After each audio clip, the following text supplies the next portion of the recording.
ብዙዎቻችን አላዳንኩሽን በሚለው ፊልም የምናውቀው አርቲስት ዮሐንስ አፈወርቅ አሁናዊ ያለበት የህመም ስቃይ አንድ ቲክቶክ ላይ በዝናብ ላይ ትንሽ አንከስ እያልክ ስትሄድ አይቼ ጆኒ ምን ሆነ ስል አይ እንደዚህ ሆኖ ነው የሚባል ነገር ሰማሁ። ቀደም ሲል በኢቲቪ እና እንዲሁም በኢቢኤስ ቴሌቪዥን በጋዜጠኛ ስታገለግል የነበረችው ጋዜጠኛ ናፍቆት የሰጠችው ምላሽ። ሰላም እንዴት ናችሁ? ናፍቆት ነኝ። ትላንትና ቲክቶክ ላይ አንድ ቪዲዮ ሼር አድርጌ ነበርና ከ8 ዓመት በበርካታ መልካም ስራዎቹ የምናውቀው ቲክቶከር አዶናይ ስለ ሀበሻ የሰጠው ሐሳብ በበርካቶች ዘንድ ቁጣ ቀሰቀሰበት። ሀበሻ ምንቀኛ ነው የሚባል ሐሳብ ተስማሙበታላችሁ? አይ ቲንክ እኔ እስማማበታለሁ። እኚህንና እኚህን በመሳሰሉ ሰሞነኛ ወቅታዊ በሆኑ መረጃ ዘል ቪዲዮዎች ወደ እናንተ መጥቻለሁ። አብራችሁን ቆዩ። እኔ ምንቴ ነኝ። ቻናሉ ምንቴ ዩቲዩብ ነው።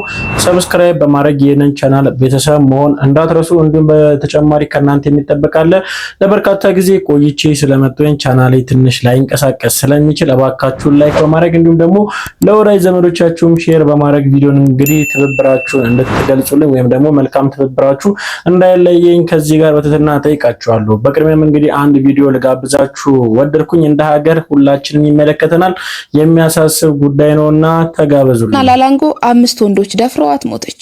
ደራርቱ ለሜሳ አብሯት በነበረ ወንድ ተወግታ ተገደለች። መሐሌት ተክላይ ታግታ ተወሰደች፣ ሞታ ተገኘች። ዘውዲ ሀፍቱ አንድ ወንድ በመኪና ጎተታት፣ ቆስላ ሞተች። መዓዛ ካሳ በምትሰራበት ቦታ በስራ አጋሯ ተወጋች። ጽጌሬዳ ግርማይ የፍቅር ጥያቄ ባለመቀበሏ ተገደለች። ኑሐሚን ጥላሁን በጠራራ ፀሐይ ለፍቅር በጠየቃት ግለሰብ ተወጋች። ጫልቱ አብዲ የቤት ሰራተኛ ሆና ባገለገለችበት ቤት ውስጥ ተደፍራ ተገደለች። ሰሎሜ ጉልላት አንቺ ማን ስለሆንሽ ነው የማታናግሪኝ በሚል የፌዴራል ፖሊስ ተኩሶባት ተገደለች። ፍሬዎት ታደሰ ፍቺ ጠየቀች፣ ባጸፋው ግን ጥይት መልሷ ሆነ። አዳናዊት ይህይስ የእንጀራ አባቷ ደፈራት፣ ናቷ ለፖሊስ ስታመለክት ወግቶ ገደላት። ሃይማኖት በዳዳ በምትሰራበት ላብራቶሪ ውስጥ ተገደለች። ሰብለ ንጉሴ የቅርቧ በነበረ ሰው አሲድ ተደፍቶባትና ተወግታ ተገደለች።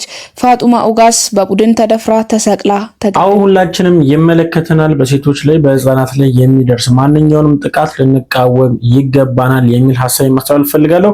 እንግዲህ ከሰሞነኛ ጉዳይ ጋር በተያያዘ በዚህ ጉዳይ እንግዲህ በርካቶች ድምጽ እየሆኑ ትልቅ የሆነ ንቅናቄ እያደረጉ እንደሆነ ይታወቃል። የሚመለከተው አካል ደግሞ ለዚህ ጉዳይ ምላሽ ሰጥቶ እንደዚህ አይነትም ደግሞ የከፋና ሰይጣናዊ ድርጊት ለሚፈጽሙት ደግሞ ተመጣጣኝ ቅጣት ሊሰጣቸው ይገባል። እኔ ከዚህ ጋር ይሄንን ድርጊት እቃወማለሁ ብዬ ሐሳቤን ገልጻለሁ። እናንተም ኮሜንት ሴክሽን ላይ እየገባችሁ እቃወማለሁ እያላችሁ ሐሳባችሁን ግለጹልኝ ለማለት እወዳለሁ። በተጨማሪም ደግሞ ወደ ሌላ ጉዳይ ስናልፍ እንግዲህ አንድ ወታደር የእናቱን ልመና ረግጦ ሲያልፍ የሚያሳይ አንድ ቪዲዮ አለ። እስቲ ተጋበዙልኝ።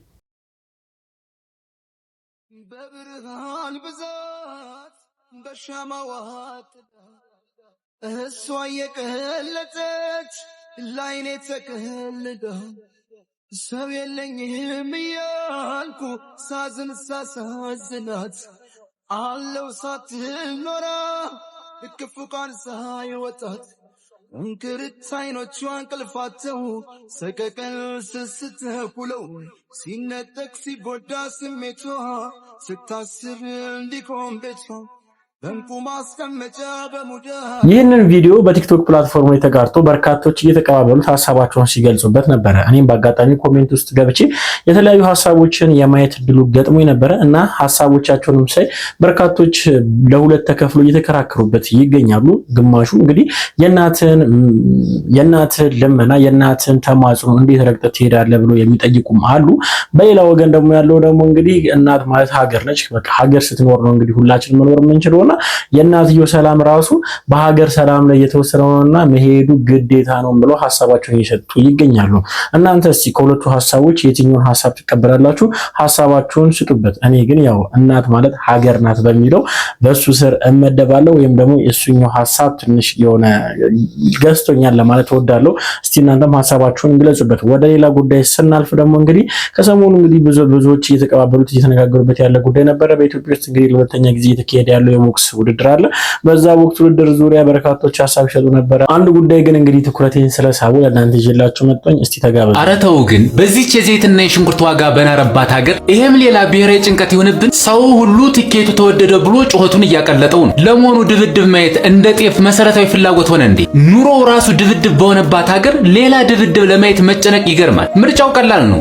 ብሩ የሚያሳክከው ገብቶ ደሙን ያልቻለ ደግሞ አርፈ በአባይ ቲቪ በነፃ እያየህ ድንችን ጥበስ። ለመሆኑ እናንተ 100 ሺህ ብር በአሁኑ ሰዓት በእጃችሁ ቢገባ ለድብድብ ትኬት ትቆርጣላችሁ ወይስ ሌላ ነገር ትሰሩበታላችሁ? ሐሳባችሁን ኮሜንት ላይ አስቀምጡልኝ። እውነት ለመናገር በእኛ የኑሮ ሁኔታ 100 ሺህ ብር ለአንድ ትኬት የሚጠየቅ ከሆነ እጅግ በጣም ውድ ነው። በእርግጥ የቪቪአይፒ የትኬቱ ዋጋ ወይም ደግሞ ከፍተኛ የሆነ የትኬቱ ዋጋ ነው 100 ሺህ ብር የተባለው እና በዚህ የተነሱ እናንተንም አንድ ጥያቄ ጠይቋቸዋል። በዚህ ሰዓት እንግዲህ 100 ሺህ ብር ቢኖራችሁ ወይም ደግሞ 100 ሺህ ብር ብታገኙ ይህንን ትኬትን ትቆርጣላችሁ ወይ የሚል ጥያቄ አቅርበዋል። እኔ በበኩሌ አልቆርጥም ለማለት እፈልጋለሁ። ምክንያቱም ከቦክስ ውድድሩ ቅድሚያ የምሰጣቸው በርካታ ጉዳዮችና በርካታ ሶልቭ ላረጋቸው የሚገቡ ችግሮች ስላሉ ለነሱ ቅድሚያ የምሰጥ ይሆናል። እስቲ እናንተ ምን ይመስላችኋል? ሐሳባችሁን ስጡበት። ወደ ሌላ ጉዳይ ስንገባ እንግዲህ በመግቢያ እንደገለጽኩላችሁ በቲክቶክ ፕላትፎርም የምናውቀው በርካቶች እንግዲህ ከጎዳና ላይ ማስቶ የረዳ በርካታ መልካም ስራዎችንም ደግሞ ሲሰራ የነበረው ቲክቶከር አዶናይ እንግዲህ ለሀበሾች አንድ መልእክት አስተላልፏል። ሀበሻ ምንቀኛ ነው የሚባል ሐሳብ ተስማሙበታላችሁ? አይ ቲንክ እኔ እስማማበታለሁ። ትንሽ አትሊስት ዲላን ፔጅ ባለፈው ሲመጣ ታስታውሳላችሁ። ስለ ኢትዮጵያ ሲጠይቀኝ ያው እርስ በራሳችን እንዋደዳለን፣ በጣም እንፋቀራለን፣ እንተጋገዛለን ብያለሁ።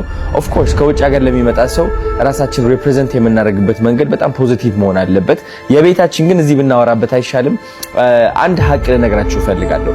ለምን እንደሆነ ባላቅም በጣም ብዙ ኢትዮጵያውያን አሉ የጓደኞቻቸው፣ የቤተሰቦቻቸው፣ የወንድሞቻቸው፣ የእህቶቻቸው፣ የፍቅረኛቸው፣ የሚስታቸው፣ የባላቸው ስኬት የማይፈልጉ በጣም ብዙ ሰዎች አሉ። ኦፍ ኮርስ ሁሉንም መውቀስ አልችልም። በጣም ብዙ ጥሩ ሰዎችም እንዳሉ ማለት ነው። ይህ ከየት ነው የመጣው? ለምንድን ነው ብዙዎቻችን ለመቅናት ቀላል የሆነው? መንቀኛ ለመሆን ቀላል የሆነበት ምክንያት ምንድነው ብዬ ራሴን ጠየቅኩት። አንድ ታሪክ ልነግራችሁ ፈልጋለሁ። 2 ገበሬዎች ነበሩ። እነዚህ 2 ገበሬዎች እንግዲህ ጎረቤታሞች ናቸው። አንዱ ገበሬ እርሻው ለምልሞለት አጭዶ ለመሸጥ እየተዘጋጀ ነው። ያኛው ገበሬ ደግሞ ምንም አይነት እህል ዘርቶም ማሳደግም አልቻለም፣ ድርቅ ላይ ነው ያለው።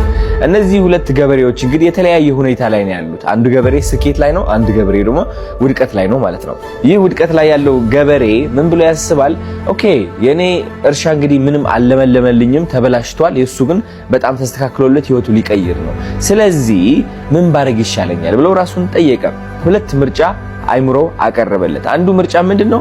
ሌሊት ተነስቶ የዛኛው ገበሬ እርሻ ማቃጠል ነው። which is ሁለቱም ድሃ ሆኖ ያርፋሉ። ሁለተኛው ምርጫ ግን ምንድነው? እንደ ጎረቤት አንኳክቶ እባክህ ወንድሜ እንዴት አድርጌ የኔ እርሻ እንዳንተ ማለምለም እችላለሁ ብሎ መጠየቅ። ከዛ የሁለቱም እርሻ ማለምለም ማለት ነው። አያችሁ ብዙዎቻችን ሳናቀው እንግዲህ መጀመሪያው ምርጫ እንድንመርጥ ተደርገናል። which is የሌላ ሰው ስኬት ካወደቅን እኛ ኖርማል ወይም ደግሞ የተሳካልን ይመስለናል። ሁሉም ሰው ይውደቅ እንጂ እኔ ኖርማል ሆናለሁ የሚል አስተሳሰብ አለን። የአንድ ሰው ከፍታ ግን የኛ ዝቅታ ሊያመጣው አይችልም። እንደውም ስኬታማ ሰዎች በበዙ ቁጥር እቺ ሀገርም ትለወጣለች፣ እኛም የመለወጥ አቅማችን ከፍተኛ ይሆናል። ችግራችን ግን ያ ስኬታማ ሰው ከመጠየቅ ይልቅ መመቃኘት ባህላችን አድርገነዋል፣ ጸባያችን አድርገነዋል። ምንቀኝነት ማንም ሰው የትም ቦታ አያደርስም። ሁላችንም ነው ድሃ የሚያደርገን መንገዳችሁ። ስለዚህ ሁላችንም ድሃ ከምንሆን አይ ቲንክ አንድ ሰው ስኬታማ ሆኖ አንድ ድሃ ሰው መክሮ ከፍ ቢያደርግ ይሻላል። ስለዚህ በሌላ ሰው ከምትቀኑ ለምክር ጠይቁ። እውነቴን ነው የምላችሁ። መንገዱን አሳየኝ ብላችሁ ምክር ተቀበሉ። ይህ ምን ያደርጋል? ያኛውም ስኬታማ ያደርጋል፣ እናንተም ስኬታማ ያደርጋል። ሁላችንም እየተጋገዝን ከፍ እንላለን ማለት ነው። የማንም ሰው ከፍታ የእናንተ ውድቀት ሊሆን አይችልም። ወዳችኋለሁ። ሀበሻነት ምቀኝነት ነው።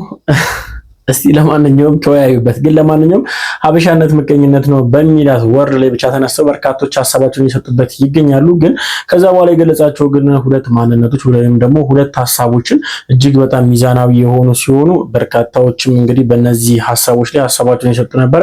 እናንተ ለማንኛውም እስቲ በየትኛው ሐሳባችሁን ስትፈልጋላችሁ ኮሜንት ሴክሽን ላይ ጻፉና እንወያይበታለን። ወደ ሌላ ጉዳይ እናልፋለን። እንግዲህ በመግቢያ እንደገለጽኩላችሁ ቀደም ሲል በኢቲቪ እንዲሁም ደግሞ በኢቢኤስ ቴሌቪዥን ቲቪን የምናውቃት አሁን ደግሞ ቻናል 1 በሚል ቲቪ ላይም ደግሞ የጋዜጠኝነት የመድረክ መሪነት አገልግሎቷን እየሰጠች ያለችው ጋዜጠኛ ናፍቆት እንግዲህ በርካቶችን ያነጋገረ አንድ ቪዲዮ ለቃ ነበር በትናንትናው ዕለት በባሏ ጉዳይ። ባሏ የደረሰበት አደጋ ነበር። ከዛ ተነስታ እንግዲህ የለቀቀችው ቪዲዮ በርካቶች እየደወሉ በስልክም እንዲሁም ደግሞ የተለያዩ ጥያቄ ሲያቀርቡላት ነበር። አሁን ላይ ስለሱ ደግሞ የሰጠችው ማብራሪያ አለ። እስቲ ለማንኛውም ቪዲዮን ተጋብዙልኝና ሐሳባችንን እንሰጥበታለን። ሰላም እንዴት ናችሁ? ናፍቆት ነኝ። ትላንትና ቲክቶክ ላይ አንድ ቪዲዮ ሼር አድርጌ ነበረና ከ8 ዓመታት በፊት ባለቤቴ ከበድ ያለ ሰርጀሪ አድርጎ ነበረ። ትላንት በትክክል ቀኑ 8 ዓመት የሆነው ነበርና ቀኑን ለማሰብ እግዚአብሔር በእኛ ህይወት ስለሰራልን ነገር ምስክርነት ለመስጠትና ለማመስገን ነበር ያንን ቪዲዮ ፖስት ያደረኩት። ግን ብዙ ሰው ካፕሽን አላየም፣ ለምን እንደሆነ አላቅምና የአሁን እየመሰላቸው በጣም ሰዎች ተጨንቀው መልክት እየላኩልኝ ነበር። ለሁሉም መልስ መስጠት ስላልቻልኩኝ ነው። ያሁን አይደለም፣ እግዚአብሔር ይመስገን፣ ክብሩን እግዚአብሔር ይውሰድ። አልፏል። 8 ዓመታት ተቆጥረዋል።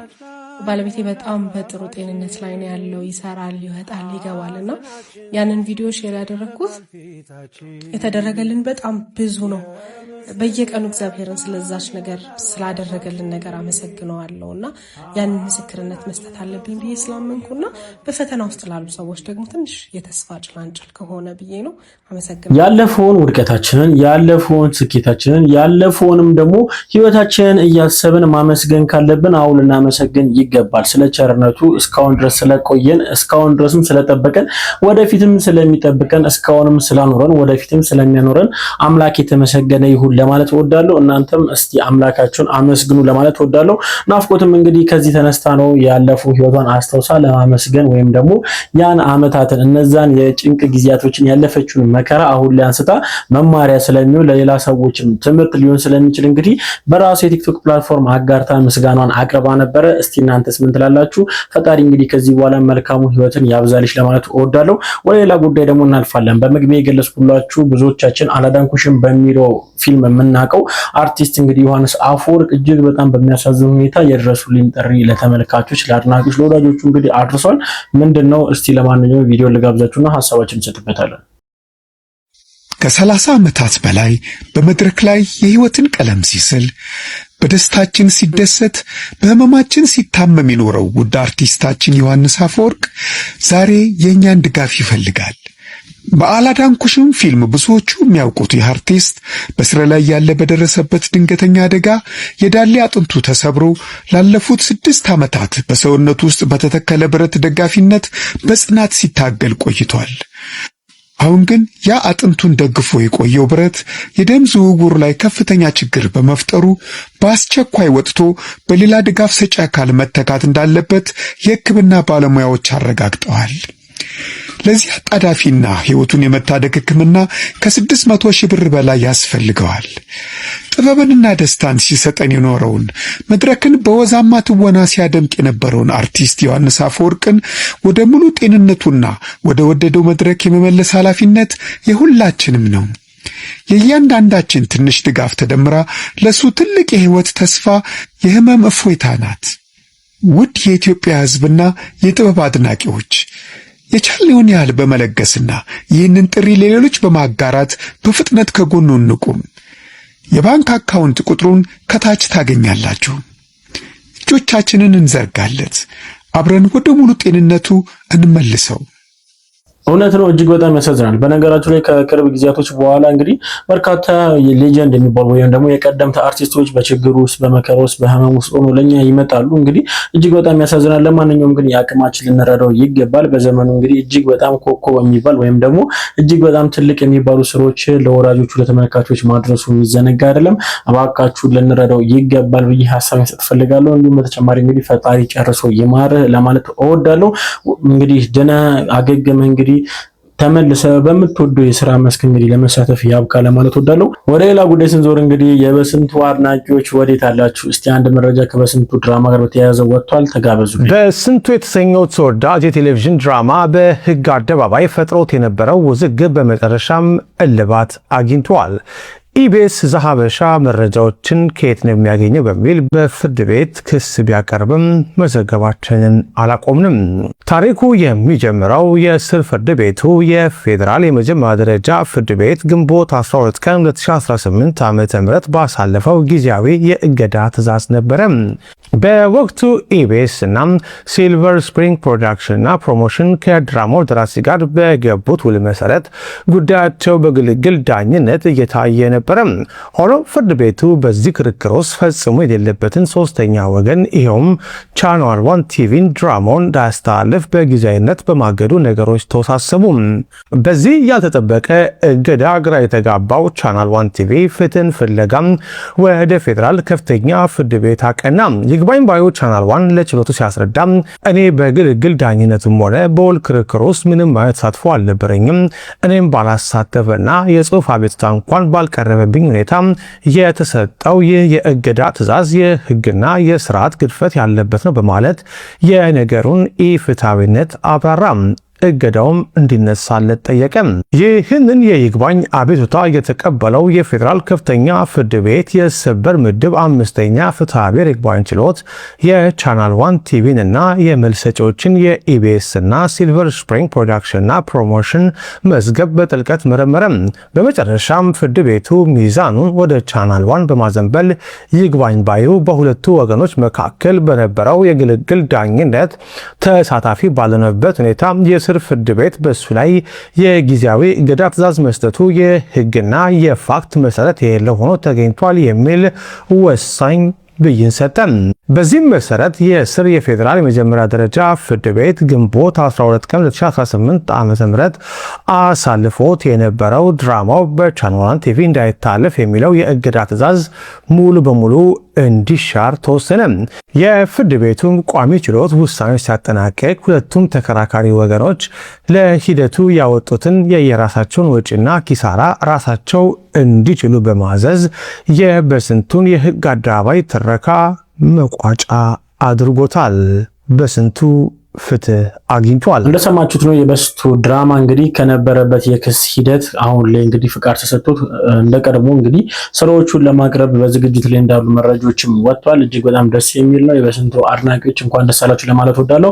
ሀሳባችሁን ስጡበት። በተጨማሪም ደግሞ ወደ ሌላ ጉዳይ ስናልፍ ደግሞ አንዲት እህታችን ጓደኛችሁን አትመኑ ስትል ሀሳቧን ሰጥታለች። ከምን ተነስታ ነው?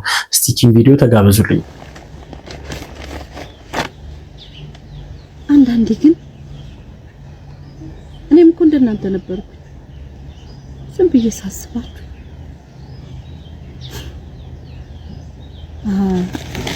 የግዴታ እንዳንቺ ፎቅ ቤት መኖር አለብኝ። ይኸውልሽ ጥረሽ ግረሽ ሞትሽን የምትደግስልሽ የገዛ ጓደኛሽ፣ ጥሩ ትዳር ስትይጂ እንድትለያይ መርዝ የምታበላሽ የገዛ ጓደኛሽ። ንቂ ገና አልነቃሽም እህቴ፣ አልነቃሽም። ንቂ። ከዛ ሁሉ ኑሮ እንደኔ ጎዳና ላይ እንዳታስቀምጥሽ። ከጎንሽ ያለችውን ጓደኛ መርምሪ። ዝም ብለሽ አትከተይ። ሰሞኑን ስንት እህቶቻችን ሲወለዱ ተደፍረው ከፍ ሲሉ ተገለው፣ የሴት ነገር መቼ ነው የሚያበቃው? የሁላችሁ እዚህ አካባቢ ዞር ዞር ስል የሚሰጡኝ ሽሮና ፓስታ ብቻ ነው። አንድ ቀን መረረኝና እስቲ ቆይ ጣፋጭና ጥብስ ወዳለበት ወደ ቦሌ ምድር ሲሄድ ታክሲው እኔ ልገባ ስር ሙሉ ነው አልጭንም ማለት ድሮ እኮ ያቀኝም ሙሉ ነው ብሎ አፍንጫውን ያዘ። ሸተትኩት ቆዳ ዞር አልኩና ይሄ የመንግስት አይከለከልም ብዬ ባሱ ውስጥ ስገባ በሯ ላይ ሲሆን ከኔ ሽታ የሰዎቹ ሽታ ማስቀምጣለኝ። የኔ ሽታ ወደድኩት ጠረኔ። የላስቲኳ ቤቴ ውስጥ እኮ ነው ጣንጣን ነው ብለው የነሱ ሽታ ግን አላስቀምጣለኝ። እረፉ። በማንነት በልብስ ሰው የምትፈትኑ ትላንት የነበርንበትን ማታውቁ ረፉ። ለጓደኞቻችሁ ድግስ የሞት ድግስ የምትደግሱ ረፉ። ደግሞ እኔን ይጠየፉኛል። እኔ ሽታዬ ቆንጆ ነው። ባስ ውስጥ ገብቼ እኔ ራሴ ጉንፋን ያዘኝ። ታክሲ ውስጥ ግን እኔን ተጠየፉ። ባስ ውስጥም ያሉት አይታረጉኝ፣ ድሮም አያውቁኝ። ንቂ አንቺ ሴት፣ የሞት ጽዋሽን ከሚደግስልሽ ሰው ጋር ትንቆራጠጪ። እኔ ጎዳናዋ ምንም አላጣውም። ፏ ብዬ ነው የምኖረው። ሸበላ ነኝ እኮ እኔ፣ ቆንጆ የሴት ቁንጮ። ኑ ቡና ጠጣችኋለሁ። ኑ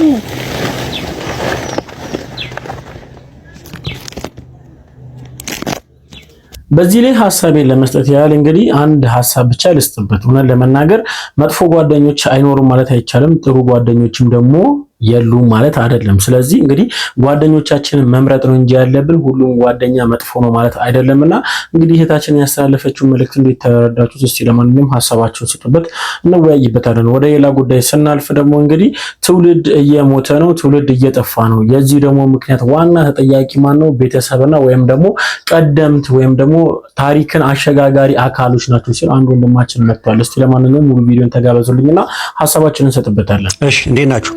ድሮ የአዲስ አበባ ዩኒቨርሲቲ ሙዚቃ ነበረ እና አንተ ወንዶች የሚል ሙዚቃ ታስታውሱታላችሁ ብዬ ተስፋ አደርጋለሁ ሁላችሁም። እና እናንተ ወንዶች ናጠጋበል የኢትዮጵያ ታፋንታ ያለው አንተ ላይ ነው። ኦኬ፣ እስካሁን ለነበረው መከራ ኢትዮጵያ ዋጋ እየከፈለች ያለችው ባንተ ነው። ይሄ ማወቅ አለብህ። በማስረጃ አጠገበህ ታገኘዋል። እኔ ሲሳየለ እነግርሃለሁ፣ አንተ ብቻ አጠገበህ ሄደህ ፈለስ ማድረግ ነው። እዛው ታገኘዋለህ። ድንጋይ ተፈነቀል። ሰሜት አካባቢ ብቅ ብዬ ነበር ትላንት እና ቁጭ ብዬ የተጫወትኩኝ ከሰው ጋር የሆኑ አባት ቀጥሎ መጡ። ልጄ እፈልግሃለሁ አለ። ከዛ ደህና ነው አለባበሳቸው የተለመደው መስሎኝ እኔ አቤት ስላቸው አመመኝ አሉ። ማመም እንኳን አላመመኝም ግን በቃ አራበኝ አሉ። እሺ ብዬ ከዛ በኋላ ልጆት የሎትም ስላቸው ያው የትም ሄጄ እኔ ያው ዝም ብሎ እግዚአብሔር ይስጥልኝ ወይ ማድረግ ያለብኝን አድርጌ አይደለም እጠይቃለሁ። እናንተ ግን አትጠይቁ። ስለማትጠይቁ ነው ችግሩ የት እንደሆነ የማታውቁት። እሱ ነው ደግሞ አምጥቼ እኔ አቀርብላለሁ በስልክ ሳትወድ በግድ ትሰማለህ። ይሄንን ስታስተካክል ነው የመከራ ጊዜ የሚያጥረው እንጂ ዝም ብለህ መንግስት ስላልክ በል መብት ነው። አይደክምም፣ እነሱም አይደክማቸውም፣ እናንተም አይደክማችሁ። ሁላችንም ከነስተታችን አብረን እየተዘጋዘግን እንሄዳለን ማለት ነው። ለውጥ ከፈለክ ነው። ኦኬ። ስለዚህ እኛ አባት ልጆች የሉትም ስላቸው አይ ሞልተው አሉኝ። አንዳቸውም አይረቡም አሉኝ። እሺ አሁን እኚህን ምስኪን ትልቅ ሰው ኢትስ ቱ ሌት ረፍዷል። እኚህን ሰውዬ ከዚህ በኋላ ልወቅሳቸው አልችልም። ልባላችሁ እኚህ ምስኪን አባት እሳቸውም አባታቸው ጥሩ ባልሆነ ኢንቫይሮንመንት ነው ሚስኮል የተደረገላቸው። እሳቸውም መጡ። ገባችሁ? እሳቸውም ከአባታቸው ስህተት ባለመማር ሌሎች ደግሞ በርከት ላሉ ልጆቻቸው ሚስኮል አደረጉ። ጀስት ላይክ እንደዚህ አይነት ዳንስ ማለት ነው። ይህ ዳንስ ሱዳን ውስጥ ያለ ዳንስ ነው። ኦኬ። እነዚህ ሱዳኖች ይህንን ዳንስ የሚደንሱት ጠይቀው መርምረው አውቀው አይደለም።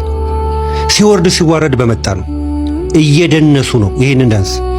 ምናልባት የቅምቅም አያቶቻቸው ይህንን ዳንስ ሲደንሱ በወቅቱ ለምለም ነበር ሳሩ። ገብቷቸዋል። አካባቢው ምናልባትም በጣም አረንጓዴ ደስ የሚል የአካባቢው ኢንቫይሮንመንት የተጠበቀ ነበር። ገብቷቸዋል። ግን ምንድን ነው በትውልድ ቅብብሎች ሲመጣ መሬት ብቻ ነው የደበደቡት። ገብቷቸዋል። አይምሯቸው ፕሮግረስ አላደረገም። አያችሁ አይደለ? ኔቸር ጊቭ አፕ ታረግና አያችሁ አይደለ? አሁን ይኸውላችሁ ወይ መሬት የሚደበድቡት ቦታ እንዳልኳችሁ ነው። የድሮ ቅምቅም አያቶቻቸው ይሄኔ ሳር ላይ ይሆናል ይሄን የደበደቡት። እነሱ ዝም ብለው እየደበደቡ ወደ ምድረ በዳ ቀየሩት። ይሄ ነገር አረ እንዴት ነው? ቆይ እስኪ እናስብበት። አያቶቻችን እኮ ሳር ላይ ነበረ እግራቸውን የደበደቡት። እኛ ደግሞ በተሻለ መንገድ ተፈጥሮንም ጠብቀን ወይንም እንዴት ነው ፕላስቲክ ሳር አድርገን መልሰን እንደ አባቶቻችን ባህላችንን ለመጠበቅ መሬቱን እንደብድብ አላሉ። አልተነጋገሩም። መነጋገርም ያዩዋቸው ምንም ይታያቸዋል። ምንም የሚያስቡ አይደሉም። ምንድነው አሁንም የአባቶቻቸውን የተቀበሉት እንደዛ ነው፣ ይደበድባሉ። በሌላ ምሳሌ ላስረዳችሁ። ይህ የምትመለከቱት ዩኤስቢ ነው አይደል? ይሄንን ኮምፒውተር ላይ ስትሰኩት የሰጣችሁት ዳታ ካለ ያስነብባችኋል፣ ያሳያችኋል። የሰጣችሁት ዳታ ግን ከሌለ ልክ ከላፕቶፕ ላይ ስትሰኩት ምንም በቃ ሪሞቨብል ዲስክ ብሎ ነው የሚያሳያችሁ። ክሊክ ብታረጉት ውስጡ ባዶ ነው። ወገኔ እያንዳንድ ኢትዮጵያዊ ልጅህ ማለት ልክ እንደዚህ ዩኤስቢ ነው። ምንድነው የሰጠኸው? ወደዚህ ምድር ሲመጣ ምንም የሰጠው የለም። ይህ ማለት ያንተ ልጅ ነው። ኢትዮጵያ ማለት ደግሞ ላፕቶፕ ነች። ወስደ ኢትዮጵያ ላይ በባዶ ነው እየሰካኸው ያለው። ዝም ብለህ ነው የምትሰካው። ይሄንን ዩኤስቢ ኢትዮጵያ ላይ ወስደ ስትሰካው ስኪል አያሳይም፣ ስነ ምግባር አያሳይም፣ ዲሲፕሊን አያሳይም፣ እንዴት አድርጎ ራሱ መቀየር እንዳለበት አያሳይም። ሰው ሳሎን ሰው አልፈጥርም ብሎም አያስብም። ለምን? እዚህ ውስጥ ያስቀመጣችሁለት ዳታ የለም። ለዛ ነው ኢትዮጵያ ላይ ወስዳችሁ ስትሰኩት ልጆቻችሁን በቃ ዳታ የለውም፣ መረጃ የለውም፣ ዕውቀት የለውም። አያችሁ፣ መጀመሪያ ያልኳችሁ አባታችን አመጧቸው እነዚህን ዩኤስቢዎች ወስደው ምንም ነገር እዚህ ውስጥ ዳታ ሳይከቱ ኢትዮጵያ ላይ ብቻ ወስደው ሰኳቸው። ዲስፕሌይ ላይ ግን የሚታይ ነገር የለም። ለምን? አባት እንደ አባት ውስጡ እዚህ ውስጥ የከተተው ነገር የለም። እነዚህ ልጆች ላይ የተከተተ ምንም አይነት ዕውቀት፣ ስነ ምግባር፣ የሥራ ዲሲፕሊን፣ ሌላም በሉት የለም። ግን ምንድነው እንትናችን ቀጥሏል፣ ስተታችን። ልክ መጀመሪያ ያሳየዋችሁ ሱዳኖቹ መሬት እንደሚደበድቡት በጊዜ ሂደት የሚያመጣውን አደጋ ሳንገነዘብ መሬት እየደበደብን ነው። ይህንን ነው ቁጭ ብለን ሲሪየስሊ ስንነጋገር ኢትዮጵያ ተቀይራ ማየት የምትችለው። መንግስት ትላለ፣ ጎፎሪት ጩህ። እንደውም የተለያዩ እናንተን ይህንን በመሰሉ ጉዳዮች ላይ አንዳንድ ፖሊሲዎች መውጣት ካለባቸው አሁን ነው። አለበለዚያ በአሁን ሰዓት ኢትዮጵያ ውስጥ ያለ ድህነት ጀስት ላይክ ብላክ ሆል ታውቃላችሁ? ብላክ ሆል ማለት ዩኒቨርሲቲ ላይ ያለ ምንም ነገር ብትከቱበት ይሰለቅጣል፣ መልሶ አይሰጣችሁ። ኢትዮጵያ ውስጥ ያለው ድህነት ወደ ብላክ ሆል ሳይቀየር እንደው መንግስትን የማስጠነቅቀው የሆነ ፖሊሲ ያውጣ። ምክንያቱም የፈለገው ስራ ቢሰራ አት ዘ ሴም ታይም ህዝቡ ላይ ካልተሰራ ህዝቡ ወደፊት ልክ ዝም ብሎ መሬት እየደበደበ ድህነቱን ወደ ብላክ ሆል እንዳይቀየረው ሰጋለሁ። ጨርሻለሁ። አምናለሁ። በዚህ ጉዳይ ላይ እኔ እስማማበታለሁ። ምክንያቱም ከአንዱ ትውልድ ወደ አንዱ ትውልድ የተለያዩ ባህል፣ እምነት ወይም ደግሞ ስርዓት ወይም ደግሞ ሀገራዊ እሴቶች ይተላለፋሉ። እንግዲህ መሀል ላይ የጎደለ ነገር መኖር አለበት። ትውልዱ በእንደዚህ አይነት ደረጃ ለሀገሩ ያለው አመለካከት በእያንዳንዱ ተስፋ መቁረጡ ሁሉ ነገር የሚመጣው ያለ ምክንያት አይደለምና እባካችሁ ወላጆች ለልጆቻችሁ ምንድነው እያወረሳችሁ ያላችሁት? ምንድነው ደግሞ ልጆቻችሁ ስለቀጣዩ ትውልድ ሊያስተላልፉ የሚችሉት ከናንተ ተቀበለው? ይሄ ነገር ላይ በደንብ ልታስቡበትና ሊሰራ የሚገባ ይመስለኛል። ለማንኛውም ሐሳባችሁን ስጡበት። ወደ ሌላ ጉዳይ ስናልፍ ደግሞ እንግዲህ በትናንትናው ዕለት በሰይፉ ኦን ኢቢኤስ ላይ ቀርባ የነበረችው የሳሚናት በሚል መጠሪያ የምናውቃት ቲክቶከሯ የሰጠችው ሐሳብ አለ። እስቲ ተጋበዙልኝ። በቀደም ዕለት እንግዲህ የሶሻል ሚዲያሽ ላይ የሆነ ታዋቂ ሰው አስፈራራኝ፣ እንዲያረጋለሁ አለ፣ በልጄ መጣልሽ። ከዛ በኋላ እንዲህ አይነት ነገሮች በጣም ያላቸው ችግር ምን መሰለሽ፣ ለመላመት ይዳርጋሉ። እና እገሌ ነው ፎቶ እየለጠፉ ማለት ነው። የመጀመሪያ ጥያቄ እገሌ ነው አይደለም፣ እነገሌ ናቸው ተብለው ሶሻል ሚዲያ ላይ ያየናቸው ሰዎች ናቸው ወይ? አይደሉም፣ በፍጹም አይደሉም። ለምንድን ነው ማለት አሁን አንድ ሰው ምንም ባላደረገው ነገር ስሙ በመጥፎ ሲነሳ ይከብዳልና፣ አንደኛ በተለይ ብዙ ሰዎች ባለ ሚዲያ አሉ ነገሩን ሳይናገሩ አውቀው ፎቶ በመለጠፍ በቃ ገሌ ሊሆን ይችላል የሚል መላምት የሚያስቀምጡ የነዛ ሰዎች ህይወት እኮ ይበላሻል በጣም። አንደኛ እነዛ ፎቶአቸው የተለጠፉ ሰዎች እኔ አላቃቸውም ስለ በጣም ትክክለኛ ያልሆነ ነገር ነው። ይሄ ሶሻል ሚዲያ ከመጣ ጊዜ ጀምሮ ሰው ከህሊናው ጋር እየተለያየ ነው። በቃ ማሰቢያ ጊዜ እያጣ ነው ብዬ ነው ማስበው። 24 ሰዓት ስክሮል እያደረግን ስለምንውል በቃ ትክክለኛውን ነገር ለማሰብ ጊዜ አጣን መሰለኝ። ገባህ አይደለ? ህሊናም መስራት አቆመ መሰለኝ እንጂ የሚያደርጉት ነገር በጣም ትክክል ያልሆነ ነገር ነው። እኔም ፖስት ሳደርግ የምፈልገው አውትፑት ምን መሰለ? ፖስት የተደረገው ፎቶ ላይ ምን ይላል? አንድ ታዋቂ ሰው ያስፈራራኝ ነው እና ነገ አንድ ነገር ቢደርስብኝ ሙሉ ማስረጃው ለማምናት ሴት ሰጥቻለሁ ብያለሁ። ስለዚህ ጉዳዩ ምንድነው? አንደኛ አዌርነስ እየሰጣው ነው ለህዝቡ። እኔ ምንም አይነት ነገር ቢያጋጥመኝ፣ ልጄ የሆነ ነገር ቢያጋጥማት መጀመሪያ ለህዝቡ አዌርነስ እየሰጣው ነው። ከዛ በኋላ ደግሞ መረጃውን መቀመጥ ባለበት ቦታ ላይ በማምናቸው ሰዎች እጅ ላይ አስቀምጫለሁ። ስለዚህ እኔን ሲነካኝ የሚፈነዳ ቦምብ አለ።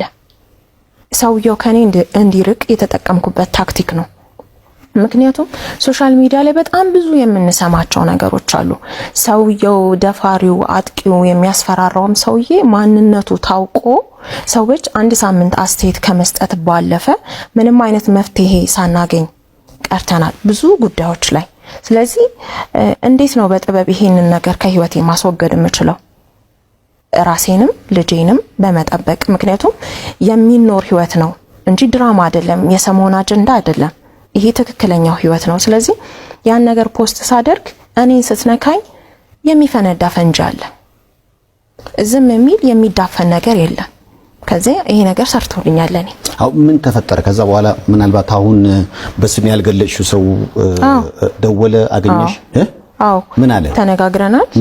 ከዚህ በኋላ እኔን ብትነካኝ እኔ አካባቢ ላይ ብትደርስ ምንም ነገር እኔ ላይ ሀፕን ቢያደርግ አንተ ነህ ላስፈራራኸኝ፣ ለጻፍከው የስልክ ሪከርዶች፣ ለላከው መልእክቶች ምናምን ሙሉ ላኩለት፣ ለራሱ ላኩለት። ይሄ ማስረጃ በቂ ሰዎች ጋር አለ። ስለዚህ የሆነ ፈንጅ ተቀብሯል በአንተ ጉዳይ ላይ።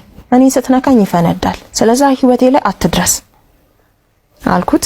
ሰርቶልኛል። እንደውም የሚገርም ነገር እስከ ዛሬ ድረስ ለበደልኳቸውም ሰዎች ንስሐ ለማግባት ጸበል ወስዳለሁ፣ አሁን ገዳም ሄዳለሁ አለኝ ሰውየው። እቺ ልጅ ሆነን ለመናገር የህይወቷን ውጣ ወረድ ወይም ደግሞ ያሳለፈቻቸውን ነገሮችን ከዚህ በፊት ማጋርታለች። ገና በልጅነቷ በገዛ አያቷ ተደፍራለች። እንዲሁም ደግሞ የልጅ አባቷም ደግሞ ልጇን ጥሎባት ሄዷል ወይም ደግሞ ከድቷታል፣ አውሯት አይኖርም። እነዛ ሁሉ መሰናክሎችን አልፋ አሁን ላይ እንግዲህ ሰዎችን ለመምከር ወይም ደግሞ የእሷ ዕጣ ፈንታ በሌሎች እንዳይደርስ እንግዲህ ሀሳቧን እየሰጠች ይገኛል። እንግዲህ እቺ ለማበረታታት ይገባል ለማለት ወዳለሁ። ለማንኛውም ቤተሰቦች ለዛሬ ይዤላችሁ የመጣችሁ መረጃዎች ምን ይመስላሉ? እስካሁን ድረስ አብራችሁ ስለቆያችሁ ከልብ አመሰግናለሁ።